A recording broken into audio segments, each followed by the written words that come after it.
السلام علیکم ورحمۃ اللہ وبرکاتہ۔ الحمد للہ والصلاۃ علی نبی صلی اللہ تعالی علیہ وسلم۔ محترم سامعین کرام، ڈراپ شپنگ یعنی آن لائن کاروبار آج کے عروج پر ہے۔ تقریباً خرید و فروخت کا بڑا حصہ ڈراپ شپنگ کے ذریعے ہی قرار پاتا ہے۔ اس معاملے میں شریعت کا کیا حکم ہے یہ آپ کو بتلانا چاہ رہا ہوں میں۔ اولاً ڈراپ شپنگ کسے کہتے ہیں سمجھ لیجئے کہ ایک آدمی اپنی ویب سائٹ بناتا ہے اور ویب سائٹ کے اوپر بہت ساری چیزوں کو سجاتا ہے کہ میں یہ چیزیں فروخت کرتا ہوں، میں چشمہ، گھڑی، موبائل کے پرزے اور بہت ساری چیزیں ہو سکتی ہیں۔ اب کوئی آدمی اسے جب معاملہ اس سے کرتا ہے اور بٹن کلک کرتا ہے کہ میں آپ سے چشمہ خرید رہا ہوں میں، تو یہ آدمی پھر کسی اور سے خرید کر اس کو دیتا ہے، یہ چیز اس کے پاس موجود نہیں ہوتی ہے۔ تو یہ ایسی چیز کی بیع ہو رہی ہے جس کا خود بیچنے والا مالک نہیں ہے۔ تو شریعت کی نگاہ میں یہ معاملہ درست نہیں ہے۔ اسے فقہ اصطلاح میں بیع غیر مملوک کہتے ہیں کہ ایسی چیز بیچی جا رہی ہے اس کا انسان مالک نہیں ہے، تو یہ درست نہیں ہوا۔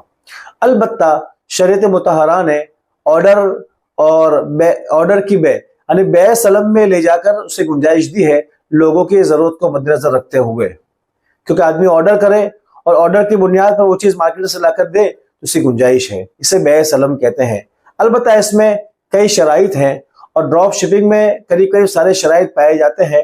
البتہ ایک شرط جو یہاں تھوڑی مشکل اس میں آتی ہے کہ ایک شرط بیع سلم کی یہ ہے کہ جس وقت خریدنے والا آرڈر دے رہا ہے اسی وقت اس کی طرف سے پیمنٹ کا ہو جانا ضروری ہے، چاہے آن لائن ہو چاہے کسی اور طریقے سے ہو۔ عام طور پر آن لائن کاروبار میں لوگ جو ہے کہ چھوٹی کمپنیوں پر بھروسہ نہیں کرتے ہیں، لہذا جو چیز بیچی جا رہی ہے ڈیلیور کے بعد ہی لوگ پیسہ دیتے ہیں، پیمنٹ کرتے ہیں۔ اب اگر آن لائن پیمنٹ نہیں کیا جائے گا تو پھر یہ بیع سلم میں لے جا کر بھی اس کو جائز نہیں کہہ سکتے، معاملہ درست نہیں ہوا۔ البتہ اگر آن لائن پیمنٹ فوراً کر دیتا ہے تو معاملہ درست ہو جائے گا، لیکن عام طور پر ہوتا یہ ہے کہ چیز ڈیلیور کرنے کے بعد ہی پیمنٹ ہوتا ہے، تو یہاں پر معاملہ درست نہیں ہوگا۔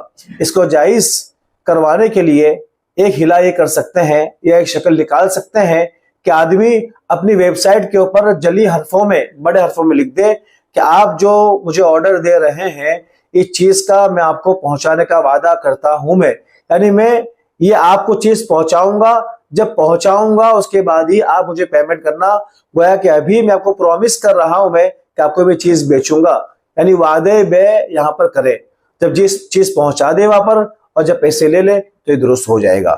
البتہ اپنی سائٹ کے اوپر جلی حرفوں میں اسے لکھ دیں۔ البتہ یہاں پر بعض لوگ یہ کہتے ہیں کہ شروع میں پہلے قبول ہوتا ہے پھر ایجاب ہوتا ہے، تو یہاں پر سمجھ لے کہ جب چیز موجود ہی نہیں ہے یہاں پر تو کس چیز کا ایجاب ہے، کس چیز کی جو ہے کہ قبول یہاں پر ہے، غیر مملوک کی بیع ہوگی۔ البتہ جائز کروانے کے لیے بیع سلم میں لے کر جایا جائے اور وہاں ضروری ہے کہ فوراً پیمنٹ ہو، اور اگر فوراً پیمنٹ نہ ہو تو وعدے بیع میں لے جا کر کہ بھائی یہ چیز آپ مجھ سے خریدنا چاہتے ہیں تو میں آپ کو وعدہ کرتا ہوں میں کہ چیز میں آپ کو بیچوں گا، اور جب آپ کو پہنچ جائے تو مجھے پیسہ دے دینا۔ اب جب وہاں چیز پہنچ جائے گی اور وہ اس کو لے لے گا تو کہا کہ جب وہ قبول اب یہاں پر ہو گیا، ابھی پیمنٹ کر رہا ہے، تو اس طرح درست ہو جائے گا۔ السلام علیکم ورحمۃ اللہ وبرکاتہ۔